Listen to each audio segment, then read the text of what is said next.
Hello everyone, the Kentucky Patriot here. I'm going to try to do things a little bit different with the channel now. I'm still going to try to do the range videos all I can, ballistics, shooting, all that fun stuff. But I'm going to try to be a little more consistent in making videos, and I'm still going to try to get to the range. I'm even going to try more so those normal rounds. I ran out of targets last time. I'm going to try to get back out and test those. Those are pretty popular right now, and there's several other rounds I'd like to get out and try and test. And I enjoy being outside, enjoy the range. But I'm going to try to post a video or two a week. Maybe one range and then one maybe just like this, just like a chat or a friendly visit or a neighborhood. Just kind of like I'm inviting you over and we're neighbors and that we can just talk. And I appreciate you guys. I mean, so many of you ask us questions. You've thought enough of us to ask our opinion. You give us great video ideas, and there's a lot of you that's giving me great video ideas that I haven't got to yet, but they're in the back of my mind. I appreciate it. I'm going to try to do what I can, and I'm not complaining or making excuses, but my kids are in so many extracurricular activities. I try to be a dad and a husband and you know, just got so many extracurricular activities, but I really enjoy this too. So I appreciate you guys, but just like I said, if you give me an idea for a video and I haven't got to it yet, thank you, and Lord willing I will. But maybe once a week or something like that, maybe I'll just sit down and we'll have a discussion. Any question that's on your mind, anything you want to discuss, and maybe it's just me, like I said, just sharing my thoughts and ideas. And I've learned from you guys. I appreciate it. A lot of you guys are a wealth of knowledge. You've really helped me in a lot of ways. But I like to share my experiences. I like to share my likes, my hobbies, my passion. And I do. I really enjoy the guns, the ballistic testing, the bullet technology, just how things work, how they perform. But that's kind of what I want to do this video on, is more the ballistics. And the thing of it is, I think sometimes people misunderstand what the capability of a bullet is, and they only take the FBI standards of 12 to 18 inches in ballistics gel. Now, I won't go into all of it, but real quick, I'm trying to make this video too long, but excuse me. The FBI has, for those of you that maybe may not know, has a standard in which they test rounds in ballistics gel. It's 12 to 18 inches is what they like. And of course, they've used different calibers, they've used different rounds over the years. They went from 10 millimeter, they went from 9 millimeter to 10 millimeter to 40, back to 9 millimeter. So they've changed. They always have a standard by which they test their rounds.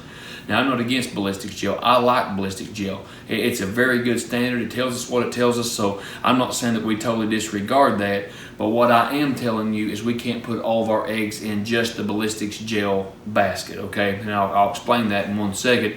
But it got brought up, and we had a discussion back and forth with a gentleman. I'm not trying to single him out or call him out. But basically, what I'm saying is, yes, we can use that, but he was talking about the RIP round that I was testing, the 12 gauge 1 1/4 ounce round. What it's designed to do, it's got a core center that you've seen if you watched the video that goes like a normal slug, projectile, wood bullet, but then it also has some fragmenting rounds.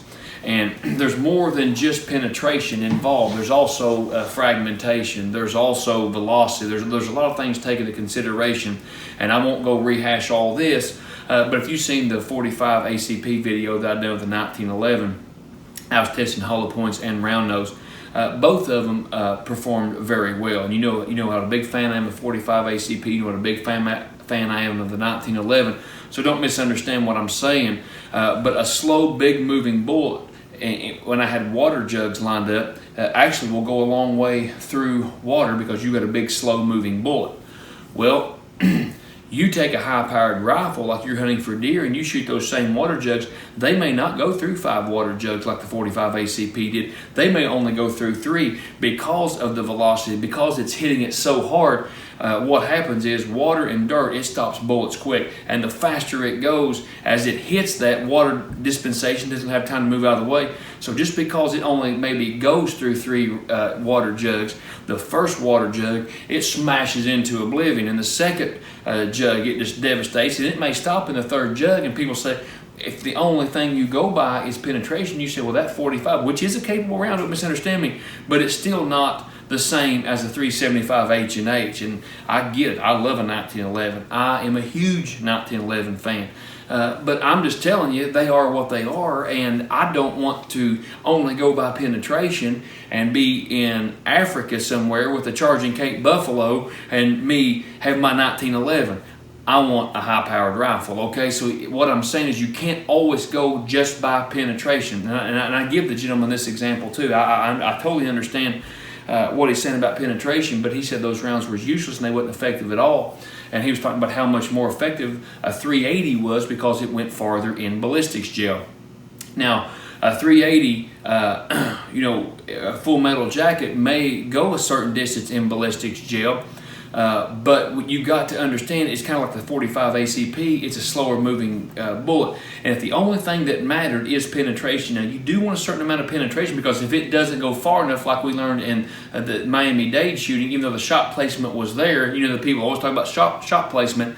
That is important, but still, if the round doesn't hit vital organs or get to the intended where it's supposed to go, or deep enough penetration, then that could be a problem. Of course, we know bullet technology has advanced greatly since then, but you get my point.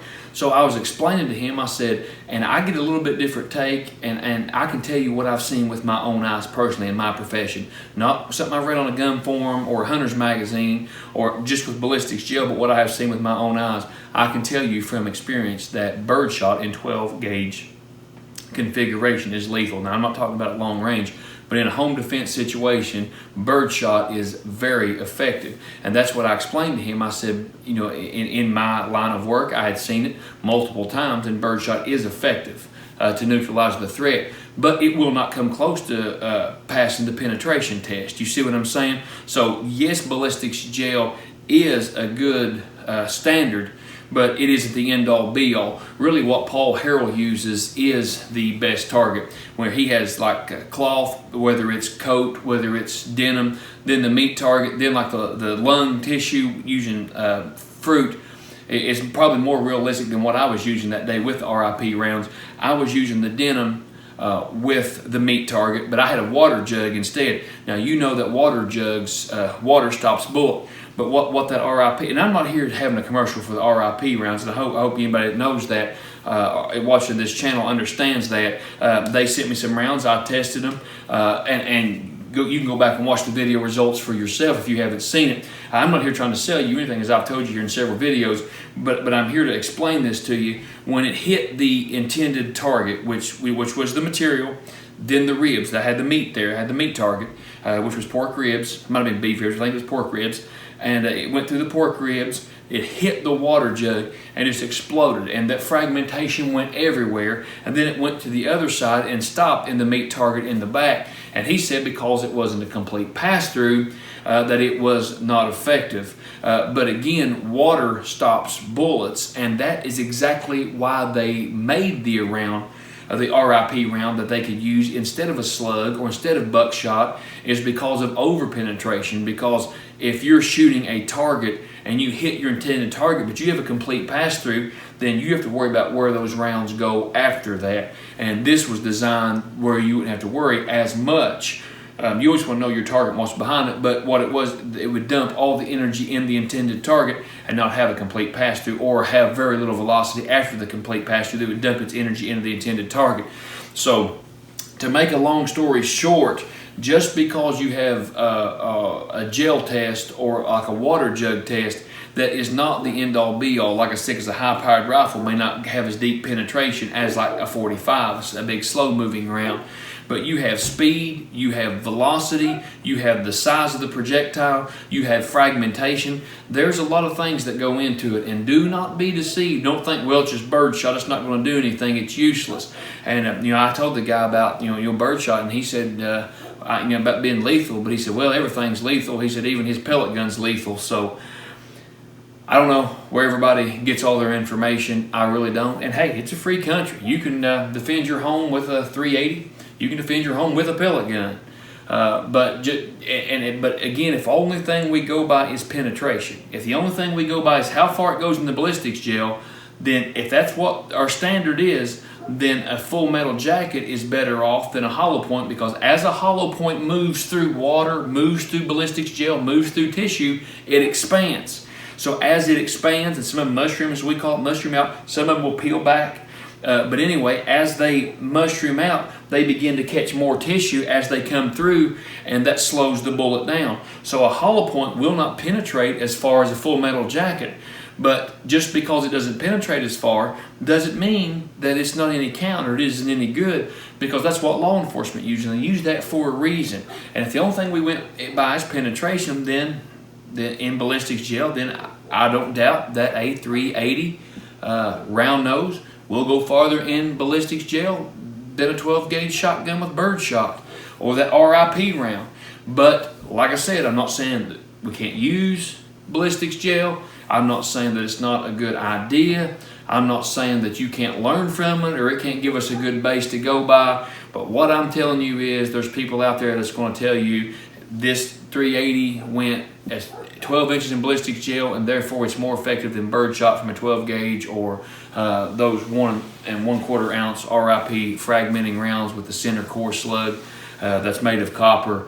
Like I said, a lot of good information on the internet, but you also got to be careful, because I don't think that guy was trying to troll me or be deceiving or hurt anybody, but sometimes we get information that's just false information. Like I said, I'm not trying to be redundant, but unfortunately in my line of work, I have seen this multiple times, and I can tell you from experience, don't let anybody tell you otherwise. Birdshot is effective for home defense. I'm not saying it's the best choice. I'm not saying it's what I use. But what I'm telling you is don't only go by the gel. There's much more out there to the story than just gel.